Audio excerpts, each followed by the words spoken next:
What's up, guys? Today I'm here in my kitchen, and today I'm going to show you how to can up these easy Homestead chili beans. Now, I just got my pressure canner this fall, and I'm not even going to lie, I was very intimidated and kind of a little afeared to use it. I've heard all those horror stories about Grandma's kitchen blowing up, tomato sauce up to the ceiling, and those sorts of things. But let me assure you, if you can drive a car or run a grill, you can pressure can. So go pull out that old pressure canner from your closet and give this recipe a try. This chili bean recipe was the very first recipe I ever canned in my pressure canner, and it was so simple. Just with some dried beans, some spices, and boiling water, you have a great, quick, on-hand meal starter that you can use anytime you want. As you can see, these ones were fresh from the canner, still bubbling, and I have 6 more in the canner now. So I'll show you how easy these are to whip up next.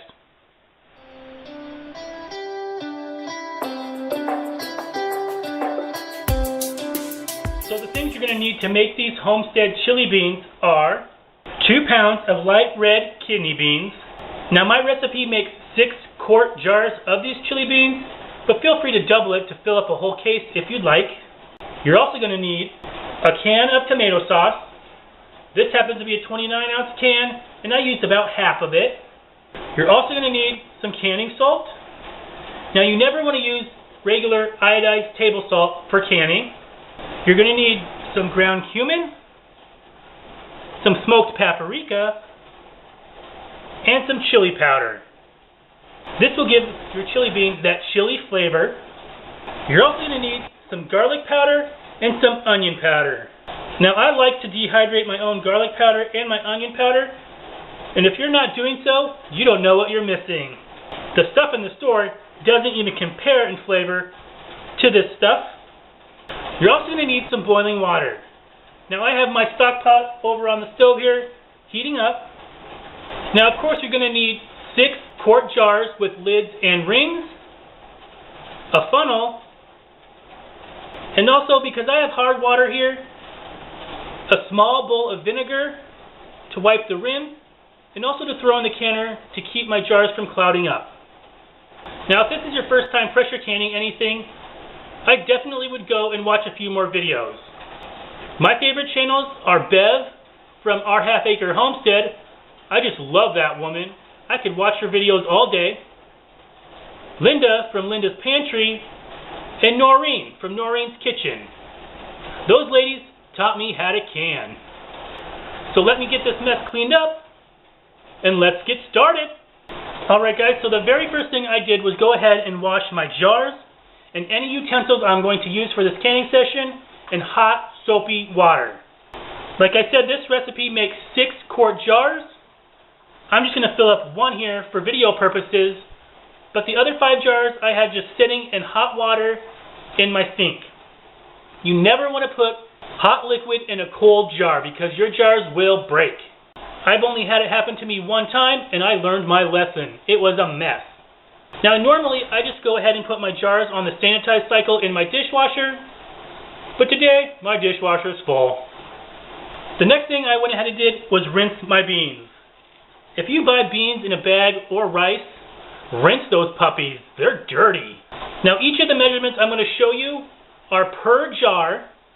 I'll go ahead and leave the recipe down in the link below. And like I said, feel free to double this to get a whole case of chili beans. They're worth it. So first, I'm going to put 1 cup of beans in this jar. And I like to use a good level scoop.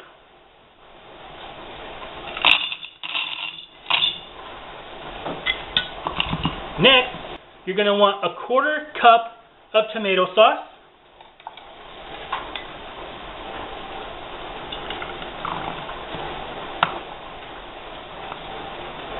Then you want to do 1 teaspoon of smoked paprika.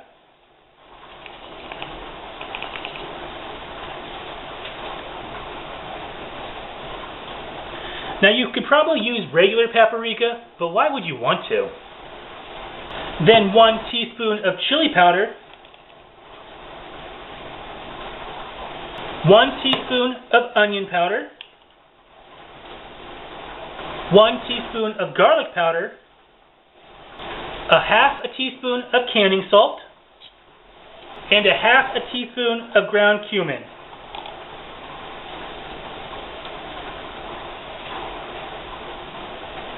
Now this is smelling great already. Now you're just going to fill up the rest of your jar with boiling water, leaving a 1-inch headspace. And that is that first little ring right here on your jar.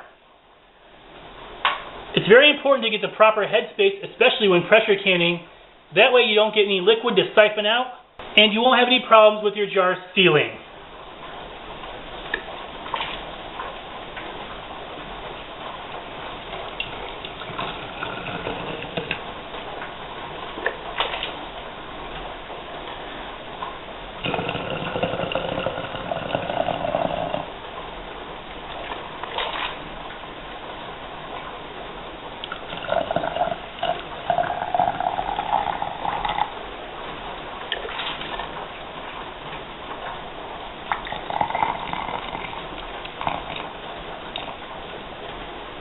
Now you just want to kind of stir up the beans on the bottom to make sure there's no air bubbles down there.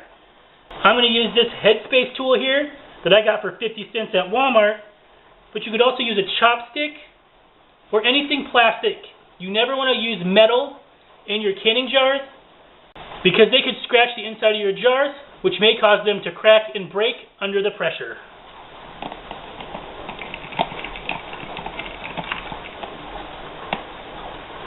Now we're just going to wipe the rims of our jars. I have some white vinegar here. You could also just use some hot water, but like I said, I have hard water.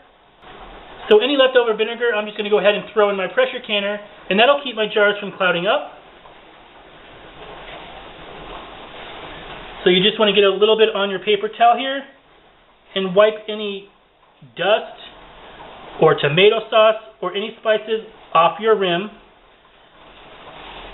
Next, you want to grab a lid. I have my lids off camera here setting in hot water, and that's just going to soften the ring to help them seal. Now just grab a ring, put it on your jar, fingertip tight. You really don't want to crank these down really hard, because that also could keep your jars from not sealing properly. Now I'm just going to set this off to the side and do 5 more jars. I'll show you what they look like when I'm all done. Alright guys, I have my 6 jars of chili beans all ready to go. Now I'll just take you over to my pressure canner and show you what to do next.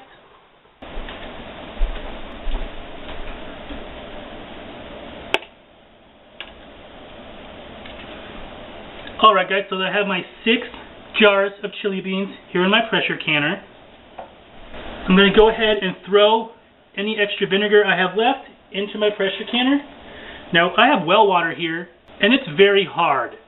So adding the vinegar into your canner will keep your jars from getting cloudy. Now the next thing I'm going to do is just go ahead and put my lid on my pressure canner. My Presto pressure canner here has 2 little triangles here. You want to line those up and then just turn it to close it. Now I did make sure that my vent was clear of any blockage, that this locking mechanism moved freely, and I also inspected my ring and this little stopper here to make sure there was no cracks. Now the next thing I'm going to do is I'm going to crank my heat up to high, and then I'm going to just wait for this vent here to have a steady stream of steam. And you'll be able to see it, especially since it's kind of cool today. And I'm going to vent that for 10 minutes. Now I'll bring you back to show you what that looks like. Alright guys, now my vent is venting a steady stream of steam. So I'm going to set my phone for 10 minutes, and I'll bring you back when it's time to put the weight on. Alright guys, so my timer just went off. This has been venting for 10 minutes. And now it's just time to put the weight on our canner. Now in my area, we need this to come up to 11 pounds of pressure, which is about right here. So when that happens, I'm going to start my timer for 90 minutes, and then I'm going to slowly reduce my heat. Now I'm no expert at canning, and usually it's kind of difficult for me to keep it at 11 pounds of pressure, especially for 90 minutes, and it settles somewhere between 13 and 14 pounds, but it never goes higher than 15. But you never want your pressure to drop below, in my case, 11. If you do, you'll have to start your timing all over again. Alright guys, and now I have 6 quart jars of canned chili beans ready to make chili anytime I want. Now I thought I was recording when I got these out of the pressure canner, but of course I wasn't. You can hear that these jars are just pinging away. That's a good sign. So like I said, after my pressure canner came up to pressure, for my case it was 11 pounds of pressure, I set my timer for 90 minutes. I gradually lowered the heat to maintain my 11 pounds of pressure. And like I said, you don't want to go under, in my case, the 11 pounds of pressure. Otherwise you have to start your timing all over again. After 90 minutes, I shut off the heat, and I just let the pressure come down naturally. It took about an hour. After it came off of pressure, I opened the pressure canner, and you want to be extremely careful at this point. That steam in there is really, really hot, so you want to tip the lid away from you to let any excess steam escape, and then pull out your jars. And I have them setting on this really thick pad that I made. You definitely don't want to put them on a cold stone countertop or anything like that, or by a drafty window, because like I said, these jars could break. Now I actually have another 6 in my pressure canner going right now. I am going to split these with my buddy. There's another ping. And this is a very economical way to store up food in your home. Each bag of beans costs $1.24,